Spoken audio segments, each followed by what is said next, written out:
Polisi mengungkap posisi 4 korban tewas dalam kebakaran rumah di Jalan Agung Perkasa 4, Sunter Agung, Tanjung Priok, Jakarta Utara, Rabu, 13 Mei 2026, dini hari.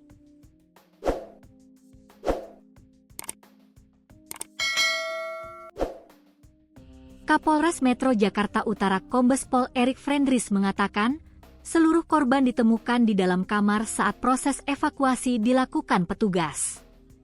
2 di lantai 2, 2 di lantai 1. Di kamar semua, kata Erik di lokasi. 4 korban tewas tersebut masih satu keluarga, yakni kakek, nenek, ayah, dan ibu. Sementara itu, 2 orang asisten rumah tangga, ART, berhasil selamat meski mengalami luka ringan dan syok akibat kejadian tersebut. Menurut Erik, polisi masih melakukan penyelidikan untuk mengetahui penyebab pasti kebakaran yang melanda rumah 2 lantai tersebut. Ia menegaskan pihaknya belum dapat memastikan sumber api karena masih menunggu hasil pemeriksaan laboratorium forensik, Lab4. Kalau penyebab kita tentunya belum bisa memastikan sebabnya karena ini harus olah TKP oleh Lab4, ujar Erik. Selain melakukan olah tempat kejadian perkara, TKP, polisi juga telah memasang garis polisi di lokasi kebakaran. Sebelumnya, Kasyop Suku Dinas Penanggulangan Kebakaran dan Penyelamatan Jakarta Utara Gatot Sulaiman mengatakan, laporan kebakaran diterima petugas pada pukul 5.05 waktu Indonesia Barat.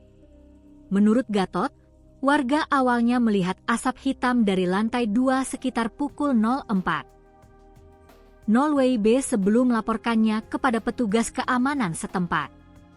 Petugas keamanan sempat mencoba memadamkan api menggunakan alat pemadam api ringan, APAR.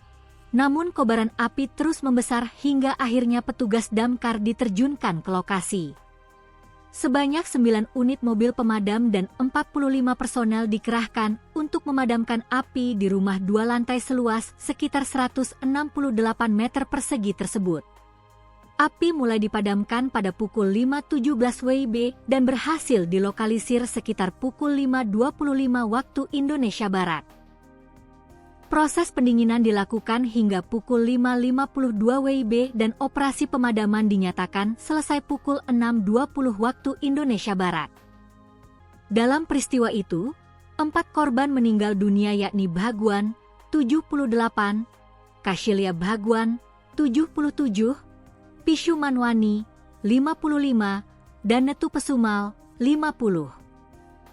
Selain korban meninggal, 2 orang lainnya yakni Lia, 22, dan Early, 27, mengalami syok akibat kejadian tersebut.